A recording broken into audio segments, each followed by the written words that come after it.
Assalamu alaikum everyone. I hope you all are doing well. I am here psychologist Hifsa Munir. So welcome back to my channel. It's Healing Mindset Hub and subscribe it if you want to learn more about psychology.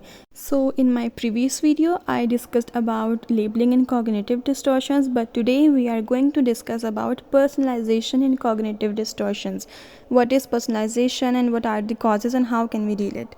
क्या कभी आपके साथ ऐसा हुआ है कि कभी भी किसी भी सिचुएशन की वजह से आप अपने आप को बेवजह ब्लेम करना शुरू कर दें?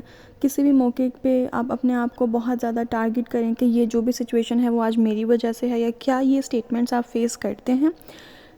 सो what is personalization actually? Personalization एक ऐसे कॉग्निटिव डिस्टॉर्शन है जिसमें हम किसी भी हैपनिंग की वजह से, किसी भी इवेंट की वजह से, किसी भी सिचुएशन की वजह से अगर वो कुछ बुरा हो जाता है तो हम अपने आप को ब्लेम करना शुरू कर देते हैं कि ये जो भी सब कुछ हुआ है उसमें मेरी ही गलती है, मेरा ही फॉल्ट है, मेरी ही किस्मत ख़राब है, ये कुछ भी हो जाए हम ही इस तरह के हैं कि हमारी वजह से कुछ बुरा हो जाता है. For example, you can also identify if you also face personalization with these examples. Personalization can be like, अगर बारिश हो गई है तो इसका मतलब है कि मेरी ही किस्मत ख़राब है. अगर मेरे से आज कॉफ़ी का कप गिर गया तो यानी मेरा सुबह से दिन ही ख़राब चल रहा है. अगर मेरा कोई दोस्त उदास नज़र आ रहा है तो इसका मतलब शायद मैंने ही उसको कुछ कह दिया होगा या मेरी वजह से ऐसा हुआ होगा.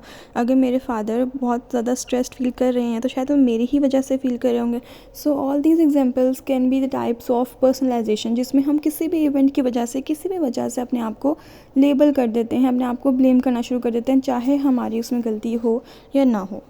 और पर्सनलाइजेशन से होता क्या है? Personalization also makes you anxious, stressful and sometimes also cause disturbance in your relationships. For example, sometimes हम ऐसा फील करते हैं कि अगर कोई इंसान उदास है या हमारा कोई फ्रेंड उदास है तो शायद वो मेरे से खुश नहीं है या वो मेरे साथ खुश नहीं रहता.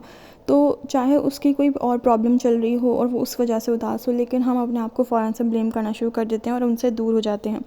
अगर पर्सनलाइजेशन बहुत ज़्यादा प्रोलॉन्ग हो जाए और हम इसको कंट्रोल ना कर सकें तो आहिस्ता आहिस्ता ये हमारी लाइफ का हिस्सा बन जाती है और it also makes you depressed, और ये हमारे रिलेशनशिप को बहुत ज़्यादा ख़राब करने के साथ साथ हमारी डिसीजन पावर को बहुत ज़्यादा लो कर देती है. और आपका माइंडसेट इतना ज़्यादा नेगेटिव हो जाता है अपने ही लिए कि आप मज़ीद आपकी ज़िंदगी जो है वो गिल्ट में डालना शुरू कर देते हैं. आपको छोटी मोटी चीज़ों के ऊपर भी रिग्रेट्स होने लग जाते हैं और it also makes your life worst.